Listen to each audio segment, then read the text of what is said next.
there was the human heart and the body came out of the heart, Mm-hmm. what do you think the first thing is? The tongue? The tip of the tongue. Really? It's the first thing that emerges out of the body that merges out. Interesting. And so you can intuitively see that the sacred space of the heart is connected somehow to the tip of the tongue.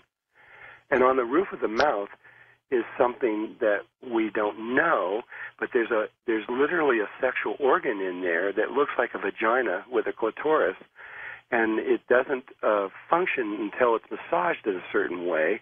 And when it does, a little bump forms, and the sexual energy flows between the heart and the brain, and it goes to the thalamus. And the thalamus, when you do that, it begins to fire alpha in the 4 quadrants of the brain. And when you do this long enough, and the alpha is equal or relatively equal in the 4 quadrants of the brain, and strong enough, then the pineal gland, which is the third eye, it's literally an eyeball. Right. It is hollow. It has color receptors in it. It has a lens on it, and is facing up instead of out at 90 degrees to what we are now. And in the ancient writings, they talk about how you have to bend that. Well, it's with intention. You turn that eye and look out what we call the third eye. But what you're looking at is the pituitary gland, which is right in front of there. And when the alpha is fired up high enough, then when you what appears is a green light appears all inside of you. It could be a greenish yellow or it could be a greenish blue, but it's green in nature. And you begin to look at that direction. Your eyes have to slightly go up because it's a higher place than where your normal eyes are.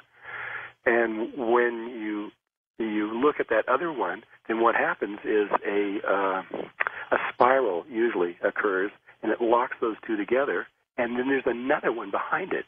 And when you connect with that one, then around your head, there are these 8 beams of light that are formed, and a sphere appears around your head. And at that moment, whatever you're dreaming in your heart becomes reality in the outer world. And I mean flat out real. And it doesn't, and there are people that are actually studying this. Dr. James Hart, one of the greatest brain researchers on the planet, has looked into all of this and has been able to see that these things are actually occurring. They can scientifically test them as they're happening. They're testing the creation process. You can create with your brain or you can create with your heart, but there's a big, big difference. And so most people in the world are creating with their brain. You remember that DVD that came out called The Secret? Yeah. Oh, absolutely. You know, and they made $100 million on that. And they're telling everybody, laws of attraction, you do this, this, this, and this, and you can have all the money you want, and everything else is how they talk about it. But when you create with your brain, the brain is a polarized instrument. It is a left and a right side, male and female. And whatever you create, you're going to get the equal and opposite creation coming from behind you where you don't see. So if you whatever you create, you're going to get exactly what you don't want. And it works the other way around, too. If you create something evil, dark, you're going to create something light also. And then you look at all the people that were involved in that and what's happened. They're all in court suing each other, and all the money's tied up in courts, and it will be for years and years and years because that's what's coming back from behind them. But if you create from your heart, it has a single eye, not two. Is that creating what the old saying was, though, what goes around comes around?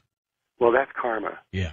That's karma. That's a little different. Whatever you do, you're going to find the same thing coming back at you. It is related in that you're still creating whatever you do, every word you say, every thought you have, every feeling, you're creating in one way or another. But if you create from the heart, you get only the heart will never create anything that harms anybody anywhere. I haven't asked you of the date here that you have on the cover of the book, 1949 to 2013. Why that window? Well, because I really believe that we will not get past 2013. And it's a long understanding of all of this and long talks with the Mayans. The Mayans don't think so either. It's almost like it's a date on a tombstone. Well, kind of. there's a certain date in there, February 19th, that I think that is going to be, in the future, is going to be, the 2013 will be a very important date. Well, when you say we won't get past it, don't we start again? The old way of existing, the way we are now. Okay. But we're going to change into something new, and it will, and on that date we will really take off. Though the Mayans, I wish I could say something, but they believe it's going to happen much sooner. Yeah, when can we expect an announcement from the elders? They're creating a movie right now. It's called The Shift of the Ages. And this is headed by Don Alejandro Cerrillo, who is the like the president or the Dalai Lama of the entire Mayan nation, of all 440 tribes. And they're creating a movie around him, and where he is going to explain what the Mayans know and what they believe is going to happen. I don't know when that's coming out, but I know they're almost done with it. Well, the window, according to them, is up to 2015, I guess. Yeah, somewhere in there. They never told me the exact date. According to the Hopi, there will be a red star that will appear. And that red star will mark the end of this window. Well, but I don't know. What would be the significance of the red star if we already think the blue one was that comet? Well, I don't know. It's like right now there is in the constellation of Orion, there's a star about to form a supernova, and it can happen any minute the way it's occurring. And if it does, it will affect us here. Oh, sure will. And it will form a huge red star in the sky. Well, so maybe that's it. Maybe it isn't. I don't know. Do they ever look at like the biblical book of Revelation, Drunvalo? Do they look at that and say, there were signs here too? The Mayans? Yeah. They don't have real good feelings. Most of the tribes don't have good feelings about from the Christians. Not that they're bad people or anything. It isn't that. It's just that they were persecuted quite heavily, especially with the conquistadors and what happened to all of that. So they were forced into it.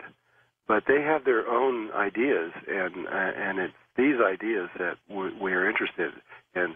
Yes, there are books all over the world that talk about this in different ways, not only the Bible, but the first 5 books of the Bible are also very, very important because that's the Jewish Torah.